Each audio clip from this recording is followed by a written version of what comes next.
The loss also means Quinnipiac will be missing out on championship weekend for the first time since 2012, closing its door on the season. It was a long 4.5-hour drive from Hamden, Connecticut to Burlington, Vermont for the Quinnipiac women's ice hockey team, but a step in the right direction it was for the Bobcats on Friday night. A 1-1 tie against the Catamounts of Vermont. It left the field completely cold, windy, and muddy. But how did the weather affect the game? Both sides had differing viewpoints. On a night where the Bobcats honored their head coach Rand Pecknold for winning 500 career games, they added one more to his historic resume. Despite one disappointing loss in the MAC quarterfinals, a stellar regular season was deserving enough for a spot in the College Insider Tournament. And while she may come from Riga, Latvia, it's Hamden, Connecticut that she calls her home. And the Quinnipiac women's ice hockey team also traveled to Vermont this weekend. The Bobcats tied the Catamounts 1-1 on Friday night and 3-3 on Saturday. In Game 2, Quinnipiac freshman Courtney Vorster scored her first career goal with only 32 seconds left in the third period. Boston entered Game 4 last night, trying to keep the Bats hot. Jackie Bradley Jr. had a grand slam in Game 3, and here he is in Game 4. Look at that, a two-run blast, putting Boston up 6-5 in the sixth inning.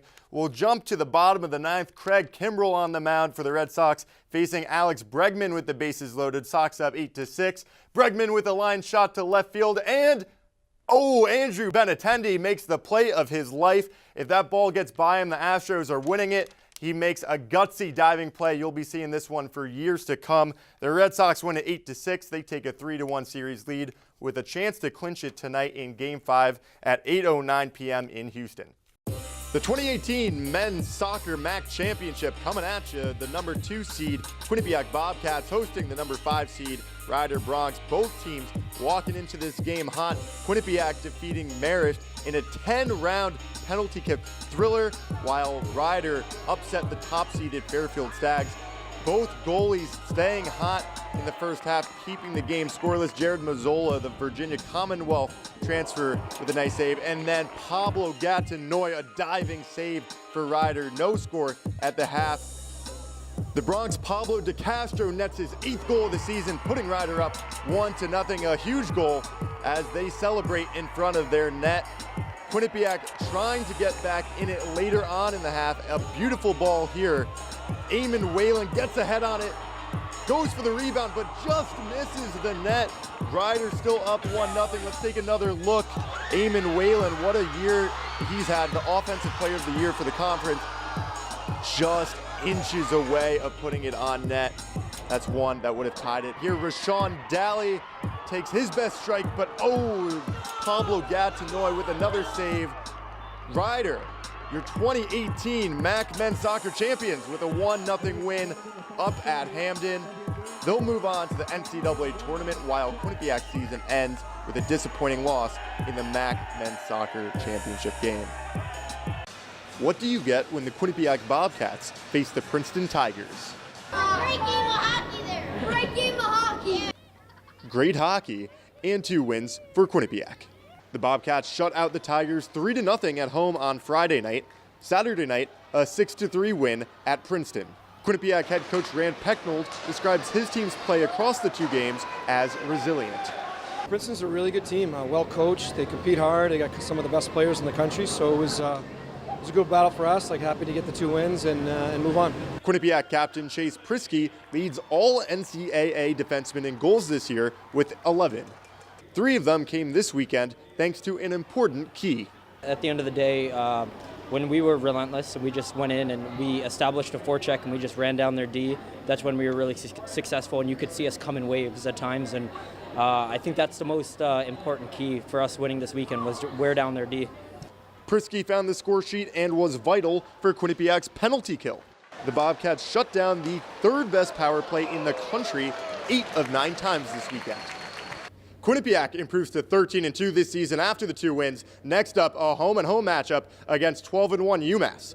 Reporting from Hobie Baker Rink, I'm Kyle Levasseur, Q30 Sports. A new era is being waved into the Quinnipiac women's rugby program. 9 freshmen suited up for the Bobcats season opener against the Harvard Crimson. Quinnipiac's freshmen kept the game close, with Clara Lamal Brown and Margot Vella both scoring tries. Yet the Crimson came out on top, 32-19. After the game, I spoke with Bobcats head coach Becky Carlson and co-captain Emily Roscoff, who were both extremely positive. I would say that we're absolutely right where we want to be. This is probably, in my years here, the best first game we've ever had. I just told the team this is probably the happiest that I've been with a team that has lost. All the freshmen played really well today. I was really impressed. So I think we've got a good starting point and we can only go up. Roscoff and the Bobcats' other co-captain Mika Maples both had huge runs on Saturday. Roscoff's resulting in an assist, Maples with a try. Carlson says that she's excited to see what's to come from her captains and her young core of players. We didn't have as many points as the opposition when the whistle blew, but I was really proud of how we came together with 1/3 of our team being completely brand new. I'm really excited because it's really not how you start the season, it's how you finish. Quinnipiac will return to action next Saturday at home in a rematch of last year's NIRA National Championship game against Dartmouth. I'm Kyle Levasseur, Q30 Sports. Odine Tufto, Vermont's worst nightmare. You know, something about Vermont, I don't know what it is, but, you know, like I said, great team win. We battled all night. We got the win. Tied at 2 apiece, Tufto scored the game-winning goal for Quinnipiac with just 15.2 seconds left in regulation. Honestly, it was kind of a lucky play. You know, their D bobbled the puck, and I beat them to it, and I turned around and, you know, kind of blind shot it, but, you know, good things happen when you work hard all game. The sophomore is now 2 for 2 in his career against Vermont. 2 games, 2 game-winning goals. Tufto's goal came 2 minutes after Chase Prisky knotted the game off a slap shot with an extra attacker on. Quinnipiac head coach Rand Pecknold says Prisky continues to improve as a leader. You know, he's just, he's an A++ character kid. He always does the right thing when no one's watching him. Like, he's really an impressive individual. He leads by example. He's not a rah-rah leader, but he's a great captain. I think he got a good experience last year, and I've seen him take a jump this year with his leadership. He's even better this year. Despite trailing 2-1 late in the third period, the Bobcats clawed their way back to start their season 1-0. I just think it showed how relentless our team was. You know, we're obviously young, but, you know, played with a lot of adversity, and, you know, we never backed down, and it was a really good team win. I mean, to have that type of game happen to you on the first night of the season and you come out with a win, it's pretty awesome.